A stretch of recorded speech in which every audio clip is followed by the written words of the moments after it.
बोल दूं, हमारे डॉक्टर साहब जो यहाँ 8 सामायिक करते हैं, घर में भी करते हैं, परिवार में भी करते हैं।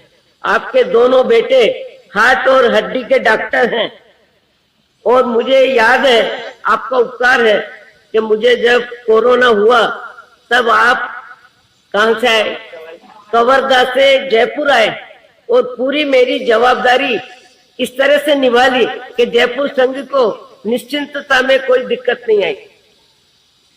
आपकी मानसिकता 15 दिन गुरु भगवंतों की निश्रा में रहने की है, और इतना ही नहीं, 8 सामायिक, कोई सामान्य बात नहीं।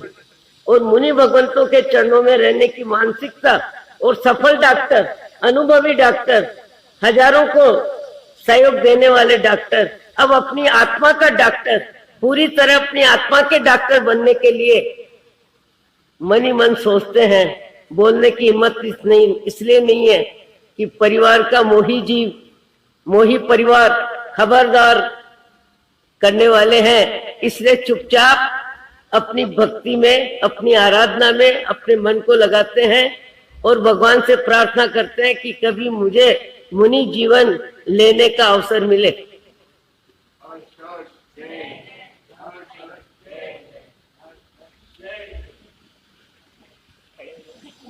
आज ऐसे भी श्रावक है 8 सामायिक डॉक्टर की जिंदगी में।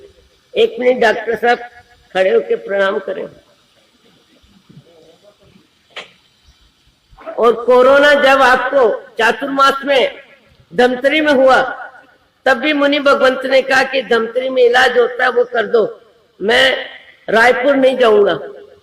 तब भी डॉक्टर साहब अपनी टीम को लेके आए और गुरु भगवंत के चरणों में बैठ के उनका पूरा स्वास्थ्य लाभ का परिश्रम किया, और गुरु महाराज के मुंह से निकल गया कि जयपुर में मणिप्रवास जी को कोरोना हुआ है, आप जा सकते हैं क्या? तो आप सीधे वहां से यहाँ आए और मुझे कहने लगे मेरा तो सेमिनार है इसलिए आया हूं। तो ऐसे गुरु भक्त, आत्मा के प्रेमी आप हम सब बने, ऐसी भगवान से बार बार प्रार्थना। और विचक्षण श्री जी महाराज का जीवन तो आपके हमारी सबकी आंखों के सामने है। ओम शांति, ओम शांति। अनुमोदना बारंबार, अनुमोदना अनुमोदना अनुमोदना बारंबार। पचखंड जैसे डॉक्टर साहब हैं ऐसे उनका पूरा परिवार भी है वैसे।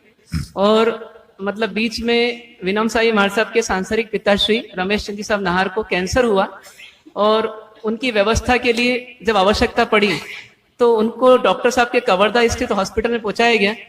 तो वहां पर न केवल डॉक्टर साहब ने बल्कि उनकी पूरी फैमिली ने उनको इस प्रकार का लंबे काल तक वातावरण दिया जिसमें कि उनको ये लगे ही नहीं कि हम घर से दूर हैं, क्योंकि सुबह की, दोपहर की, शाम की, हर समय की व्यवस्था उनके परिवार वालों ने की, और उनकी इलाज की व्यवस्था डॉक्टर साहब और उनके दोनों पुत्रों ने की।